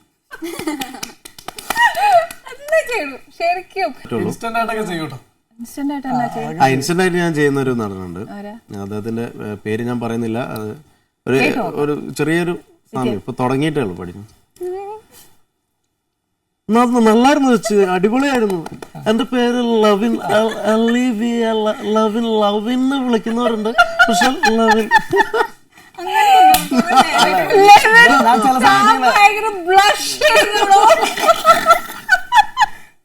എനിക്കിട്ട് തരുമെന്ന് ഓർത്തില്ല. Thank you so much. ഞാൻ ഇങ്ങനെ നോക്കുമായിരുന്നു ഇത് ആരെയാണ് നോക്കുമ്പോ ലെവലോടുന്നത് അത് എന്നാ ചെയ്യണോന്ന് അറിയാൻ മേല ആ ഒരു അവസ്ഥയിലുണ്ട്. വേറെ ആരുണ്ട്? ജോയ് മാത്യുവിന്റെ വോയിസ്. ഒരുപാട് വില്ലൻ ക്യാരക്ടേഴ്സ് ഒക്കെ ചെയ്യുന്ന ഒരു വൈദികൻ യേശുവിന്റെ പ്രതിപുരുഷനാണെന്നാണ് ഞാൻ പഠിച്ചിട്ടുള്ളത്. യേശുവിന്റെ പ്രതിപുരുഷൻ പാൻറ് ഷർട്ട് ധരിക്കുന്നത് ഒരൽപ്പം കടന്ന കയ്യല്ലേ വട്ടുള്ളി. ഇവനൊന്ന് ഉറച്ചു വായിക്കുന്നത് നിങ്ങൾ ആരെങ്കിലും കേട്ടിട്ടുണ്ടോ? നീ ഒന്ന് വായിച്ചേ, ഞാനൊന്ന് കേൾക്കട്ടെ. ശരിക്കും ഇതിനെക്കാട്ടിലൊക്കെ എത്ര അപ്രിസിയേഷൻ പ്രദീപിന് കിട്ടിയിട്ടുണ്ടാവും അല്ലെ? ശരിക്കും ഞാൻ ഇങ്ങനെ ലൈവായിട്ട് നോക്കുമായിരുന്നു. ഞങ്ങൾക്ക് ഞാൻ പറയാം എന്റെ ലൈഫിലൊക്കെ ഞാൻ ഇങ്ങനെ ആദ്യമായിട്ട് ഇങ്ങനെ അടുത്തിരുന്നൊക്കെ ഒരാൾ ഇങ്ങനെ പറയുന്നതും ഒക്കെ കേൾക്കുന്നത് സെറ്റിൽ ഭയങ്കര രസമായിരുന്നു. കാരണം മൈക്ക് ഉണ്ടല്ലോ, ഡയറക്ടേഴ്സിന്റെ മൈക്ക് ഉണ്ടാവല്ലോ, അതിങ്ങനെ കറങ്ങി കിടക്കും. ഒന്നെങ്കിൽ ജയൻ ചേർത്തില്ല, അടിപൊളിയായിട്ട് ഓടും. ആ പുള്ളിക്കാരൻ ലൊക്കേഷൻ ഇങ്ങനെ പാടിക്കൊണ്ട് കിടക്കും. ആ മൈക്ക് നേരെ ഇപ്പുറത്തിരുമ്പോ മിമിക്രി, അത് ഭയങ്കര രസമായിരുന്നു. ശരിക്കും നിങ്ങൾ എൻജോയ് ചെയ്തു അല്ലേ സെറ്റില്? ഒരു അപ്പൊ അവിടെ നിന്ന് പോരുമ്പോ എല്ലാവർക്കും ഒരു വിഷമം ഉണ്ടാവില്ലേ ശരിക്കും? പിന്നെ ഡയറക്ടർ നമ്മളെ സുമേഷ് രാമകൃഷ്ണൻ ആയാലും അങ്ങനെ ഒരു ഡയറക്ടർ അല്ലെങ്കിൽ ഞങ്ങളൊക്കെ അവിടെ ജോലിക്കാരന് അങ്ങനത്തെ സംഭവങ്ങളുണ്ട്. ഭയങ്കര ഫ്രണ്ട്ലി ആയിരുന്നു. എനിക്കൊരു ഭയങ്കര ഒരു ചേട്ടന്റെ ഒരു മൂഡ് തന്നെ ആയിരുന്നു പുള്ളി നിന്നതും കംപ്ലീറ്റ്. പിന്നെ പ്രൊഡ്യൂസർ ആയാലും എപ്പോഴും ചിരിച്ചുകൊണ്ട് നിൽക്കുന്ന ആളാണ് ശശിയുടെ. അതെ, ശരിക്കും ഞാൻ ഒരു കാര്യം പറയട്ടോ, ഒരു ഡയറക്ടർ ഫ്രണ്ട്ലി ആയി കഴിഞ്ഞാൽ നമുക്ക് ഒരു സ്ട്രെസ് ഇല്ല അതിനകത്ത്. നമുക്ക് എന്നാ വേണേലും ഒരു അഭിപ്രായം ചോദിക്കാം. ശരിക്കും ആ ഒരു എന്താ പറയാ, ഏറ്റവും കൂടുതൽ ഫ്രീഡം തരുമ്പോൾ നമ്മുടേതായിട്ടുള്ളത് ഇടാൻ പറ്റും. മറ്റേതാണെങ്കിൽ പേടിയാ നമുക്ക്, ഇത് ചെയ്യാൻ പാടുണ്ടോ ഇത് ചെയ്യാൻ പാടുണ്ടോ, നമുക്ക് തന്നെ ഒരു റെസ്ട്രിക്ഷൻ ആയിരിക്കും. പക്ഷെ ആ ഒരു ഫ്രണ്ട്ലി ആണെങ്കിൽ നമുക്ക് ഫുൾ ഫ്രീഡമാ എന്നാ ചെയ്യുന്നതിലും. അമൃത പാട്ടില്ല എന്ന് ഉറപ്പാണ്. ഒരു നാടൻ പാട്ട് പാടിക്കൊണ്ടോ? പാട്ട് കാസർഗോഡ് ഭാഷയുള്ള പാട്ട്, മറ്റേ എള്ളുള്ളേരി. എനിക്കറിഞ്ഞൂടാ. എന്നാ പ്രദീപ് പാടും. ഞാനോ? ആ പിന്നെ ഇവിടെ ആർക്കും ഒരു ഷൈ ഇല്ലാത്ത നോക്കിയിട്ട് പ്രദീപ് മാത്രമല്ലേ, പിന്നെ ഇല്ല അത് വാക്കേ ഇല്ല. ഞാൻ ഇവിടെ വിട്ടിട്ട് എനിക്കൊന്ന് അമൃതയ്ക്ക് പിന്നെ ഫസ്റ്റ് ടൈം ഒരു ഇങ്ങനെ ഒരു സംസാരിക്കുമ്പോ ഉണ്ടാവുന്ന ഒരു ഫ്രസ്ട്രേഷൻ വിട്ടുകൊടുക്കാം. കുറച്ചുകൂടെ കഴിയുമ്പോഴത്തേക്ക് പിന്നെ അത് വാദമൊന്നും നിങ്ങൾ വിട്ടുകൊടുക്കുന്നുമില്ല, പിന്നെ എന്നാ ചെയ്യാൻ നോക്കുക. അപ്പൊ പ്രദീപ് പാടും. എന്താ, ഞാൻ അധികം നാടൻ പാട്ടാണ് ചെയ്യും. അത് മതി, അതെന്നാ ഞാൻ ചോദിച്ചേ. നിന്നെ കാണാൻ എന്നെക്കാളും ചന്തം തോന്നും കുഞ്ഞിപ്പെണ്ണെ, എന്നിട്ടെന്തേ നിന്നെ കെട്ടാൻ ഇന്നുവരെ വന്നില്ലാരും. നിന്നെ കാണാൻ എന്നെക്കാളും ചന്തം തോന്നും കുഞ്ഞിപ്പെണ്ണെ, എന്നിട്ടെന്തേ നിന്നെ കെട്ടാൻ ഇന്നുവരെ വന്നില്ലാരും. ചെന്തേങ്ങാ നിറമില്ലേലും ചെന്താമര കണ്ണില്ലേലും, മുട്ടിറങ്ങി മുടിയില്ലേലും മുല്ലമൊട്ടിൻ പല്ലില്ലേലും, നിന്നെ കാണാൻ എന്നെക്കാളും ചന്തം തോന്നും കുഞ്ഞിപ്പെണ്ണെ, എന്നിട്ടെന്തേ നിന്നെ കെട്ടാൻ ഇന്നുവരെ വന്നില്ലാരും. ശരിക്കും നാടൻ പാട്ടുകൾ കേൾക്കുമ്പോൾ നമുക്ക് മണിച്ചേട്ടനാണ് ഏറ്റവും കൂടുതൽ ഓർമ്മ വരുന്നത് അല്ലേ? മണിച്ചേട്ടനാണ് ഏറ്റവും കൂടുതൽ നാടൻ പാട്ട് ഉണ്ടാക്കിയതും പാടിയതും സ്റ്റേജിനകത്ത് ഓഡിയൻസിനെ ഏറ്റവും കൂടുതൽ കയ്യിലെടുത്തതും മണിച്ചേട്ടനാണ്. വേറൊരു ലെവലിലേക്ക് എത്തിച്ചത് മണിച്ചേട്ടനാണ്. സത്യമാ, ആ പറയാതിരിക്കാൻ ഒട്ടും പറ്റില്ല. പക്ഷെ എന്നാലും ഈ സന്തോഷത്തിൽ എനിക്കിത് കേൾക്കാൻ പറ്റിയല്ലോ, വളരെ സന്തോഷം. നമ്മൾ ഇവിടെ കുറെ നേരം വർത്താനം പറഞ്ഞു, പിന്നെ കൈതോല ചാത്തിന്റെ കുറെ വിശേഷങ്ങൾ കേട്ടു. കാണാത്തവർ ഇഷ്ടംപോലെ ആൾക്കാരുണ്ട്. എന്നാലും നിങ്ങളൊരു ത്രെഡ് വിട്ടിട്ട് ഒന്നും പറഞ്ഞിട്ടില്ല. ഞങ്ങൾക്ക് എവിടെയൊക്കെയോ എന്തൊക്കെയൊക്കെയോ മനസ്സിലാക്കിയതേ ഉള്ളൂ. തിയേറ്ററിൽ പോയിട്ട് ആൾക്കാർ അതെല്ലാവർക്കും അറിയാലോ, ഞങ്ങൾ പോയി കണ്ടോളാം. നമ്മളൊന്ന് പറഞ്ഞു തരുമോ നിങ്ങൾ ബാക്കി തിയേറ്ററിൽ പോയത്? ഈ ഡയലോഗ് വരുമെന്നും ഞങ്ങൾക്ക് അറിയാമോ. പക്ഷെ എന്നാലും നിങ്ങളുടെ ആ ഒരു ലൊക്കേഷൻ വിശേഷവും അവിടെ ഉണ്ടായ തമാശകളും എല്ലാം കേട്ടപ്പോൾ വളരെ സന്തോഷമുണ്ട്. അത് ഈ എന്താ പറയാ, നമ്മുടെ ഈ ഫിലിം റിലീസ് ചെയ്തതിന്റെ ഒരു സന്തോഷം, അത് ഹിറ്റായി പോകുന്നതിന്റെ ഒരു സന്തോഷം, അത് പങ്കിടാൻ എന്റെ ഈ അടുക്കളയിൽ വന്നതിൽ എനിക്ക് ഒത്തിരി സന്തോഷമുണ്ട്. സമയം കണ്ടെത്തിയതിൽ I am so thankful to U.